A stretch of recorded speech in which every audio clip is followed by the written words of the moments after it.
Everyone, हम ORM-QT के नए टॉपिक क्यूइंग थ्योरी के बारे में कल बेसिकली पढ़ चुके थे।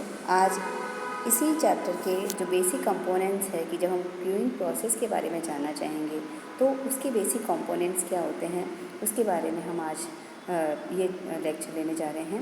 तो देखिए यहाँ पर अगर आप ये डायग्राम देखेंगे तो input source and the queuing का सिस्टम है, उसके बारे में कुछ मैंने कंपोनेंट्स आपके सामने रखे हैं, जिसमें हमारा पॉपुलेशन होगा, जहाँ से जो हमारे जिसको हम सर्विस प्रोवाइड करेंगे वो पॉपुलेशन होगा।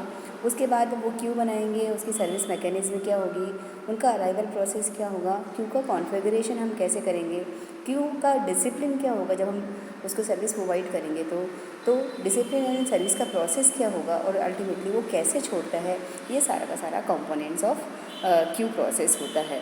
तो ये जो कंपोनेंट्स है इसके बारे में सबसे पहले हम लेते हैं कि पॉपुलेशन क्या होगी। तो जो पॉपुलेशन मीन्स है कि जो भी कस्टमर है या जो भी हम काम कर रहे हैं वो हमारा पॉपुलेशन होगा, जिसके लिए भी हम काम कर रहे हैं, जिसको भी हम सर्विस प्रोवाइड करेंगे वो हमारा पॉपुलेशन होगा। अब ये जो पॉपुलेशन है इसकी साइज़ क्या हो सकती है, फिनाइट भी हो सकती है और इन्फिनाइट भी हो सकती है। नॉर्मली हम मान के चलते हैं कि इन्फिनाइट ही होगा, क्योंकि कौन कब आएगा ये पहले से प्रेडिक्ट नहीं किया जा सकता है 100% श्योरिटी के साथ। और ये जो पॉपुलेशन हमारी होगी वो होमोजीनियस ग्रुप से भी आ सकता है या हेट्रोजीनियस ग्रुप से भी आ सकता है। तो जिनको हम सर्विस प्रोवाइड करेंगे क्यूइंग सिस्टम में, क्यूइंग थ्योरी में जब बेस बनाएंगे तो वो हमारा कॉलिंग पॉपुलेशन हो जाता है।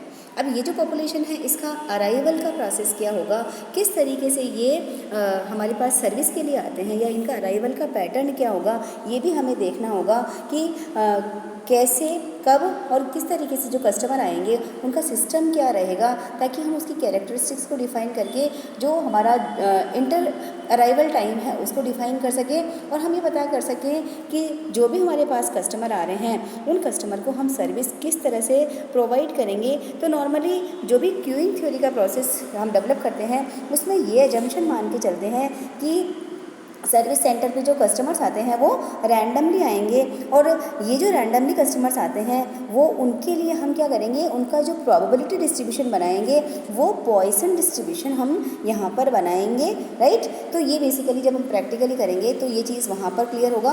तो अराइवल प्रोसेस आपको क्लियर करना होगा। उसके बाद आपकी क्यू का कॉन्फ़िगरेशन कैसे होगा, यानी क्यू कॉन्फ़िगरेशन का मतलब है कि हमारी जो क्यू हम बनाएंगे वो सिंगल होगी, मल्टीपल होगी या सर्विस स्टेशन जो होंगे वो मोर देन वन होंगे। वो सारा का सारा कॉन्फ़िगरेशन हमें करना पड़ेगा। उसकी लोकेशन क्या होगी, जो हम जो सर्विस प्रोवाइड करने जा रहे हैं, जो क्यू हमारा बन रहा है उसका कस्टमर्स के बिहेवियर पे क्या प्रभाव पड़ेगा। कहीं ऐसा नहीं हो कि बहुत ज़्यादा लंबी लाइन हो और वो छोड़ के हमारे यहाँ से चला जाए। तो क्यू का मैक्सिमम साइज़ और जो हमारी कैपेसिटी है उसको कॉन्फ़िगर करेंगे, हमारी जो क्यू हमारे सामने बनेगी, ताकि उसको प्रोवाइड करने के लिए हम सर्विस का कर सकें कि हम जो सर्विस प्रोवाइड करेंगे उसके लिए हम सिंगल क्यू ही बनवा रहे हैं या मल्टीपल क्यूज़ बनवा रहे हैं या मल्टीपल हमारे सर्विस सेंटर्स बनेंगे। तो ये क्यू के कॉन्फ़िगरेशन के बेसिस पे हमें देखना होगा। उसके बाद इसी से रिलेटेड होगा कि हमारा सर्विस का मैकेनिज़्म क्या होगा। सर्विस मैकेनिज़्म में हम 3 बातें इंपॉर्टेंटली डिसाइड करेंगे कि हमारा सर्विस का टाइम क्या होगा, हमारी सर्विस की कैपेसिटी क्या होगी और जो सर्विस हम प्रोवाइड कर रहे हैं उसकी वो प्रोवाइड किस तरीके से होगी, ये चीज़ हमें डिसाइड करनी पड़ेगी। ये डिपेंड करता है कि हमारे सर्वर्स कितने होंगे, यानी जो जितने हम सर्विस के सेंटर्स बनाएंगे उतनी ही हमारी कैपेसिटी ज़्यादा होगी और ज़्यादा क्यू को वेट नहीं करना पड़ेगा। तो यहाँ सर्विस टाइम डिसाइड करना इम्पॉर्टेंट है। सर्विस टाइम से मीनिंग ये है कि वो टाइम जो आपकी क्यू में जो पर्सन आया है, जो कस्टमर आया है, उसको सेवा करने में कितना टाइम लगेगा। जैसे आप स्कूटर ठीक कराने जाते हैं तो 1 घंटा लगेगा या आधा घंटा लगेगा, आपको उसकी सर्विस का टाइम कितना लगेगा वो हमें सर्विस मैकेनिज्म में डिसाइड करना पड़ेगा। और यहाँ पर हम जब क्यूइंग थ्योरी के बारे में बात करेंगे तो हमारे पास इस पर्टिकुलरली चैप्टर में हम क्यूइंग के वही मॉडल्स डिसाइड करेंगे जहाँ पे सर्विस टाइम जो है उसका डिस्ट्रीब्यूशन एक्सपोनेंशियल डिस्ट्रीब्यूशन होगा और हर एक जिसको हम सेवा प्रदान कर रहे हैं उसमें जो उनका अराइवल का जो टाइम है वो पॉइसन डिस्ट्रीब्यूशन होगा। ठीक है, एक्सपोनेंशियल डिस्ट्रीब्यूशन तो किसका होगा, सर्विस के टाइम का होगा और जिनको सर्व किया जा रहा है वो जो आ रहे हैं उन आगतों का बंटन जो होगा वो पॉइसन डिस्ट्रीब्यूशन होगा। तो ये सर्विस मैकेनिज्म आपको ओवरऑल डिसाइड करना पड़ेगा।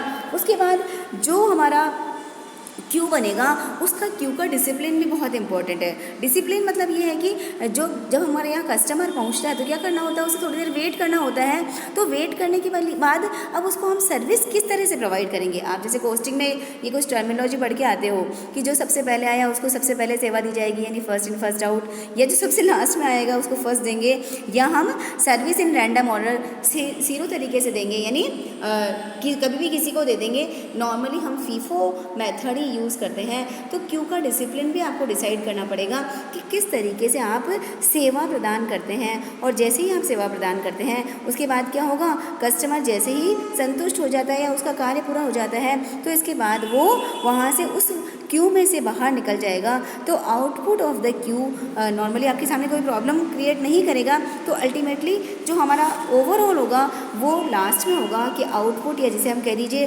Departure from the group Q, वो उसके लिए आपको ऐसा कुछ डिसाइड करने की ज़रूरत नहीं है। कस्टमर सेटिस्फाइड है तो भी जाएगा, नहीं सेटिस्फाइड है तो भी आपके यहाँ से छोड़ के जाएगा।